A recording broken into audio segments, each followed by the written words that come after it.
Hello again, everyone, and welcome back to another episode of On the Range Podcast, Warhawk Tactical and Kelley Defense. I am Mark Kelley from KelleyDefense.com, and join with me, as always, is my co-host and friend from Warhawk.com. Here we Warhawk.com. You know, is Rick Hogg. How's it going, buddy? Man, Mark, is going great. Just want to thank you, the viewer, listener, for giving us your most precious commodity, your time to tune in. Guys, we couldn't do it without you. Hey, do us a huge favor. Leave us a like, rating, review, all that other good stuff you're listening at. That's what's going to help us beat this big tech censorship algorithm. But we are live out here at the Muscatatuck Urban Training Center at the ATK9 2025 annual conference. And we've got a super guest today. So we've got Ed Canon as our guest. Ed, welcome to the show, buddy. What's going on, man? Tell us what you got going on, because you guys have a very unique training tool. Yes, we do. Tell us what you got going on with that. Yeah, so we're InVeris is our company. We're a training simulation company, and the product that we have today is called F.A.T.S AR. Firearms Training System was our original name. That's why it's called F.A.T.S. So all our product line it carries that name, F.A.T.S. Mm-hmm. And AR stands for augmented reality. So basically, it's an augmented reality. Starts as a CQB trainer, but for law enforcement, it can be a marksmanship trainer. It can be a de-escalation trainer, a judgmental use of force trainer. It can be many things. Mm-hmm. And what we've been doing here at this conference is we've integrated it for over 2 days, training canine officers. We had 11 the first day, 6 the second day. And we can also integrate live and virtual content in the same training scenario. Well, the augmented piece, can you explain that a little bit? Because that tells me that it's something other than fully immersed in the goggle space. There's something else going on. Correct, yeah. So we often get confused with virtual reality, augmented reality. So let me start with virtual reality. Virtual reality, I put a headset on. I can't see anything outside the headset. I trip over my feet. I can't see my teammates. I can't see anything. Everything is presented in a virtual space. So inherently, you have to be in a confined area, right? Augmented reality is different. I can see everything in the real world. I just have virtual injects in the real world, such as an object, a target, a person, a suspect, whatever you want to put in there, and it's laying about the physical space. Yeah, something right off the bat tells me that this could be something that you can do in your training space without having to bring in actors, bring in targets. You can do all that inside. That's what you're saying? That's correct, yeah. Wow. So with our simulator, what we can do is we can scan any physical space, which I can go over that briefly. Any physical space, if it's indoor, has light and power supply to plug our computer into, we can scan that space and create a training area in that space. Wow. Officers can do anything from an active shooter scenario. They can do canine deployments. They can just practice CQB techniques, or they can have an open space and just practice moving and shooting together. You can set up a dynamic range. We have a shot timer embedded in the simulator. It scores your shots, all that kind of stuff. Wow. You can set up steel, paper, whatever you want to do, and you can drill and do PMI before you go out to the range on any of those drills that you got. You can set up El-Pres, run it 50,000 times, whatever you want. That's amazing. And we use air to provide the recoil for our weapons. Something about our company is we have been dealing with simulated weapons for a long time, and the special thing about it is all of our weapons were actual weapons, and they have the same form, fit, function as the actual weapons, so they've been demilled by our machinists, and then they put the simulator inside the weapon. So now you have these weapons that recoil about 75% of recoil of an actual weapon. They have report. They have a weighted magazine, right, that provides an actual 30 rounds for a rifle, 15 to 18 rounds for a pistol, and it'll slide lock, do all the same things. We can implement malfunctions, all that kind of good stuff. Wow. So you have that technology integrated with an augmented reality to where you can shoot with your real sights on virtual content. All right. I'm going to pause you right there. All right. Can we put red dots on both? Because we have to use your AR and your pistols. Mm-hmm. Are they red dot capable? So, real quick, you don't have to use our AR if you don't want to. You can use your own weapon as long as it has a Colt carrier. Okay. We can drop out that low receiver, put our actual low receiver on there and becomes a drop-in low receiver weapon. So you can have Wow. all your red dot, all your stuff that you want, all your furniture on your weapon system. It's getting better. Right? I like it. So to answer your question, yes, you can use red dots. You'll see your real red dot, and you'll put that real red dot on a virtual content. That's fine. Yeah. Yeah. So and handguns? handguns as well. Yeah. Okay. So you can put the red dot on the handgun. Now it's not going to be milled down. It'll be just kind of on the top or whatever. That's fine. If you choose to use iron sights, you can. It's hard to see a pistol in reality with virtual content behind it, so we put an occlusion of the sights over your sights. Okay. So, but you still have to index your sights, look for your front sight post, focus on the front sight post, squeeze the trigger, and because if you don't align your sights properly, you're going to throw your shots. Wow. So, which brings me to one other point about the marksmanship. Yep. It calculates, you zero your weapon with one shot in the simulator, and it will calculate the distance you are from that target. If you have a riser on your weapon system, that sight over bore will be calculated. And then if I shoot a target, 10, 15 yards away, it'll change that CQB hold. Nice. And it'll if the target's 2-3 meters away, you have a massive CQB hold, as as you know from past experience. So. Yeah. Wow. No, that's good.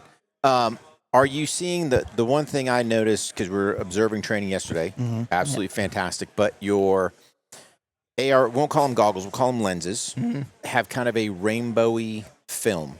Right. Have you seen anything, especially like with Trijicon now has some rainbowy on their glass. Is there any dramas with their? There's not. As long you can index the red dot. Okay. Basically, we put a virtual occlusion over the sight. We call it occlusion, but it's basically it's a shadow over the sight. It just helps you attain that red dot. Gotcha. Just as you would, if you have it's agnostic of the you can have a EOTech, you can have a Trijicon, you can have a Romeo, like we have Romeo ones on ours, So we'll have a sidebar conversation about getting you hooked up with Aimpoint, but here nor there. It doesn't matter. You can put whatever on there. Right, but I was just concerned because Trijicon, not so much of the optic, but just the glass, how it's got that rainbow film, and your glasses look rainbowy. It does from the outside. What you're looking at, there's little prisms in there that allow you to see augmented content, right? And that's what you're seeing with the rainbow. So when you look through the glasses, you're seeing just normal. Just clean. Okay. Yeah. Wow.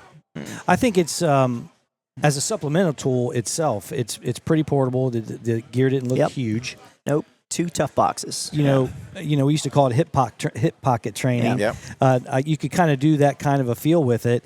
But what are you seeing like the best application that it would be for, a medium-sized department? Sure, medium-sized department. So we see a lot of judgmental use of force training with them, right? So scenarios. Yeah, scenario-based training, right? The other thing, weapons handling. You'd be surprised. You see some pretty scary stuff out there. No, we would not be surprised. No. Okay. No. The cool thing about it though is if you have your problem child officer, he can shoot somebody in the back all day long or flag people all day long. Which brings me to another part of the simulator. So I'll talk about later. Don't let me forget the replay option. Okay. It gives you a completely robust replay function. Tells you what you did. But yeah, they can do everything in a safe space. So we said a lot of judgmental use of force training. Some of the officers, they have to go into structures and they don't necessarily have the tools to know how to do that properly.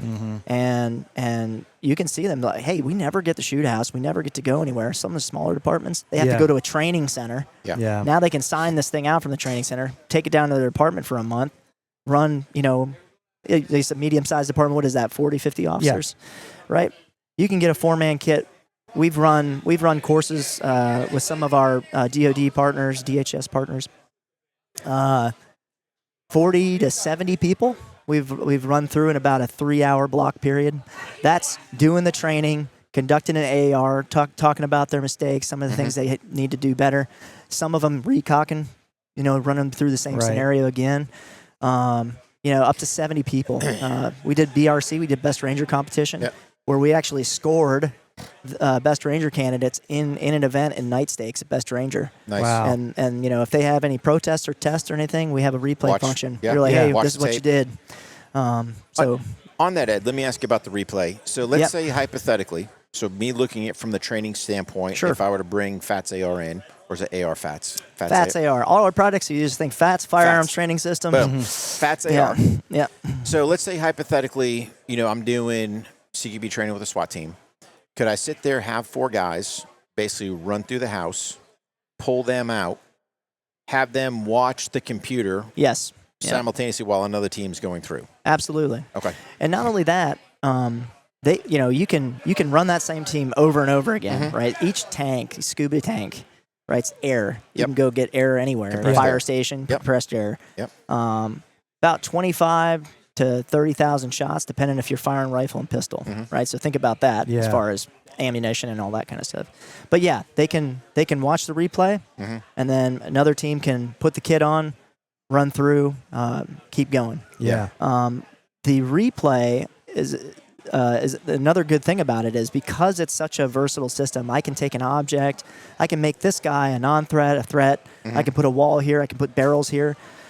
The next team going through can sit there and watch the first team do the whole situation, whole scenario, and not have to game anything because in about 2 minutes I can completely change that situation. So now the next team going up is like, hey, there's a guy, he's got a gun around the corner. Remember that? And then they go and the guy's not there anymore. Yeah. And there's a guy over here, but he's a friendly, and they're like, right. Not only that, we can draw lethal objects, non-lethal objects, so.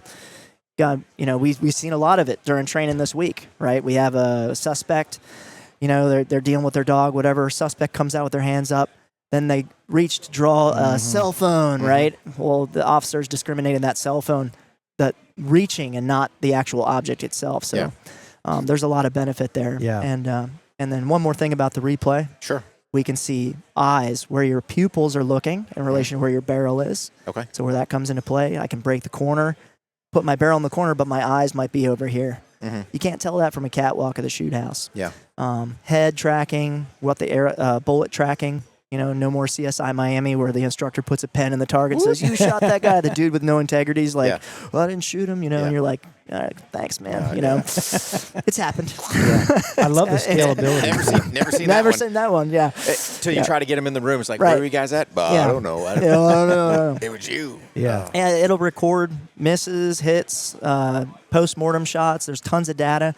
And you can click on each individual shot and it'll take you to that exact point in the replay.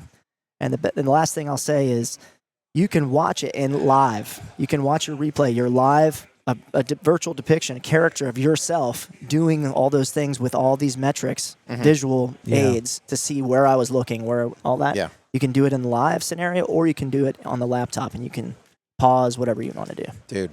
That's pretty cool, man. Yeah. The scalability, like you mentioned, you could have a whole group of guys or you could have 1 or 2. Right. Yeah, I mean, that would... From my standpoint, that would be my application, right? So if I'm working with a 4-man team, because that's typically what your SWAT teams are running at, all right, hey, you 4 go. Yeah. And then, okay, as they're coming out, whether we've got to do kit swap, whatever, hey, play scenario 7. Boom, scenario 7's already set. So now they watch their buddies. Hey, you guys all sucked. Then they go in there and go, oh, yeah, you guys were worse. Yeah, you guys were worse, huh? Right, why'd you shoot that lady? She's unarmed. Yeah. Well, she was armed last time. It's like, what? Exactly. Are you discriminating from last run? Exactly. Right. Yeah. So yeah. The one other piece I got the question on, so it's this bridge. You said you can actually have real role players. Absolutely. So I can have humans in there as well. So here at the vendor day, we scanned the aircraft mock-up in here. Okay. So I had a couple of guys from Direct Action Canine kind of sit in there. Those guys. Yeah, those guys. Yeah.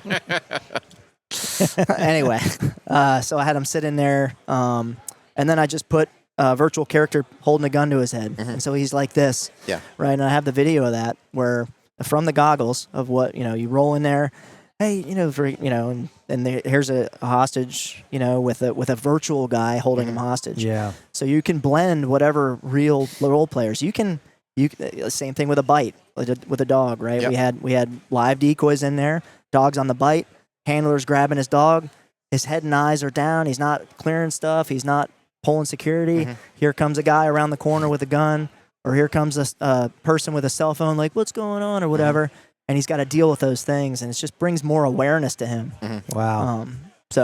Yeah, that's pretty neat. Is there, I guess the last piece is, not sure how close the virtual suspects can get. Is there anything where let's say I was there and somebody popped around this door and I was right there at the threshold. If I did do like a hand thrust or something, it's still air. You're gonna hit air, but yeah, you can engage them. Yeah. Okay, but there's nothing that your hand would cause anything to that suspect. Not at the moment. Okay. No. Yeah. There's a lot of things. Something brewing down. So as with some trade secrets, I won't say. No. You know, I got but there's many things that are being added, and they're prioritized based on what end users want. Sure. Right. And so some of the things we're looking at breaching, for synchronization purposes, right? It's you're in there, you can virtually, you throw up a virtual breach. Now we can work, hey, if I got a team here and a team here, there's an internal breach, here, or an external, whatever.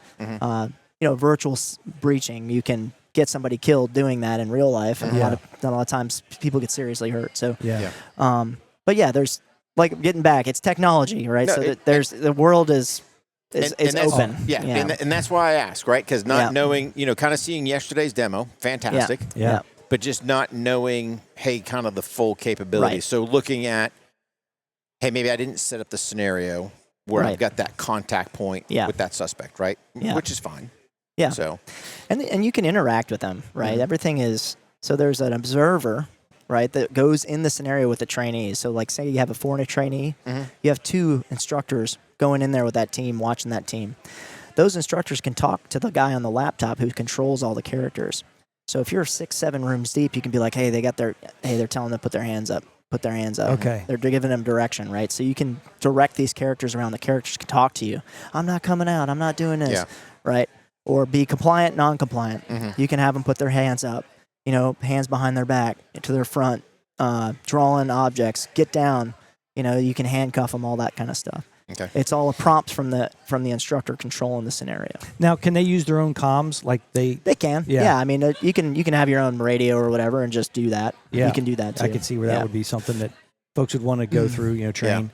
Yeah. So I got 2 things. One, user endpoint, MVG capable. Not MVG capable, but there's an ability. There's ability to do things with the glasses. I mean, they're inherently, it's like having a pair of nods on, right? Because with a pair of nods, you kind of see this picture right here. But yeah, as far as like doing something at night, not yet. Okay. Again, it's technology, and right? That's just this is just me spitballing for my own. Yeah. Now you can play around with creating the conditions for that. Sure. Right. Yeah. So I can darken probably the lenses and stuff like that. Yeah. So okay. And then, what have you seen works the best from the instructor to kind of be in the back of the bus, fall on the stack, or if they've got a catwalk? 2 ways. So the beauty is it's air you're firing. So you have the unique ability to be in the room as people make entry. Yeah. Right, where you cannot do that in live at all. Yeah. Debatable if you want to build any habits or whatever. But to each their own. The point is you can, and you can do it safely. So we find that 2 instructors, you have one in the back watching the stack as usual, and one in the room sometimes. Or maybe, hey, I'm behind an object and I'm watching them or something like that. That helps drive the training a little bit. I think that's a great point, because there might be a point where something happens and you want to say, hey, pause scenario. Hey, bro, we need to correct that right now. Before we move forward. Address it right now so he doesn't continue to do it through that, even through the rest of that scenario. We don't want to see that anymore. Well, and you can do it right there. You can be like, you can tell the instructor, stop the scenario. Yeah. We need to look at the replay, or you can just wait for the replay. Yeah. And then with your team, they see a virtual depiction of themselves, and you can say, depends on what you want to teach, right? If it's something super safety, whatever, obviously you want to address it. But again, you're in a safe environment. Yeah. You can let that situation play out, and then in the replay, I am the observer in there. I have the control to pause the situation as I see fit, and then talk about an engagement or talk about a safety violation. So the observers can pause if needed. They can pause it and they can restart it. There's going to be more some more flexibility there that we're working on as well. The person in the room, person in the room with them with the observer glasses is able to pause the scenario. Okay, he can say, okay, hey, let's pause it right here. I want to talk about this shot right here. Yeah. Look at what you're doing. Where are you looking, or how come you're looking over here? This guy's an immediate threat, or whatever it might be. Okay. Right? Okay. Wow, man. And then last thing, maybe you answered it and I just didn't hear. So from the catwalk perspective, if I do have a catwalk, I'm still catching all that. Absolutely. So the laptop, you have a bird's eye view of everything, right? So you can AAR 100% without watching yourself or whatever. You can just do it from the laptop, and you can see and pause and everything else. It takes timestamps of everything. Nice. Right. So you can say this guy made a shot at this particular second. Mm-hmm. Then you can back that up, and you see the time. Okay, so you made entry, presented yourself to the threat at 2 seconds, and then 4 seconds. It took you 2 seconds to index this guy and make a shot. You can break that data down, and every shot is recorded and broken down. Okay. Everything is done, and the replay is saved, so you can go back and you can watch it over and over again. And everything is timestamped. So it has a timestamp of where somebody put their hands up or dropped a weapon. Mm-hmm. You can record in real time what this person's reaction is to a situation. Nice. Dude, think about the classroom stuff after that. You could do a whole session of just going over and talking about it. Yeah. I mean, just me stepping on the outside thinking that the versatility you have, whether it's concurrent marksmanship training. Right. Yeah. So I got that guy that, hey, man, you haven't built the skills in the flat range for whatever reason, or somehow this has been missed. We can basically set stuff up there to set him up for success. Same thing, whether you're running your just regular scenario problems, you've got that. If we want to incorporate CQB or room clearing in there. I mean, to me, let me ask you this. Is there any limitations to your system? Yeah, the limitation is indoor structure, temperature control, right? It's computer, right? So you want to you want to keep it cool, right? Yep. So we have had it in like warehouses. I had it. There's no temperature control in these buildings here, but it's October. It's not If it was July, it would be a problem, right? Because you have that limitation. But yeah, typically just light, indoor structure, access to power. Dude. Yeah. Okay. Yeah. Yeah. And I'm sure that'll all evolve too. It will. Technology's crazy. I mean, I can't speak exact what version we're on, but it is moving very quickly. This is a really sought after space in DoD and law enforcement. Yeah. Because virtual reality is so constrictive. We get a lot of people have problems with virtual reality. Oh man, I get sick. I feel like you don't get that in augmented reality. In the real world, it's just like putting a pair of sunglasses on. It's just feeding some added input. You just got this. I got you right there. I just got this bad guy with a gun right here and a dumpster over here. That's crazy, man. So, and I'm sure that a department invests in this. The firmware and all that stuff's going to be updated.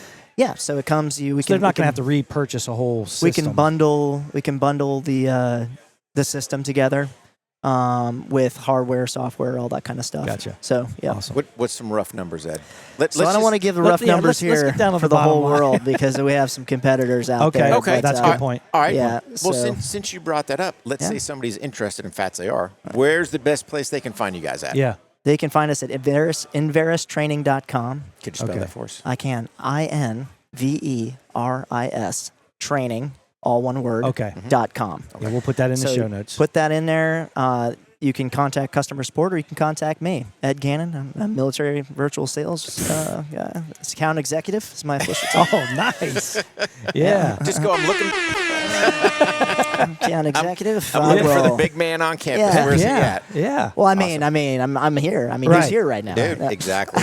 You are the big man on campus right now. Yeah, but you can call any one of our sales folks anytime. Okay. The customer service is real good. They'll point you in our direction. Perfect. Or you can contact me. I'll leave my number or whatever. You can put it out there. I would say probably if you leave your email, because if your number goes out there to the interwebs, right? I mean, it's not my personal number, right? His number will be on the show notes. All them bots. Hey, man, Ed, I'm sorry about it.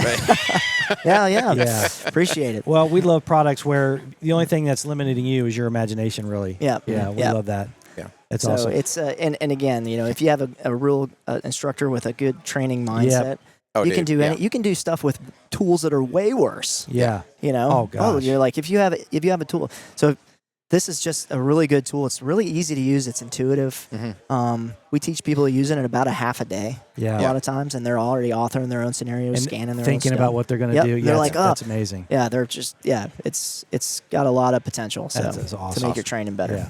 Cool, well, thanks buddy. for being here, buddy. Hey, Really appreciate it. it. Thanks for the time, guys. Yeah, man. Yeah. So Absolutely. anyway, fellas, ladies, if you're just can't get enough of this content and you're loving it and you want some more of it, go to ontheRangePodcast.com. You can see our audio shows there, Rick, our video shows.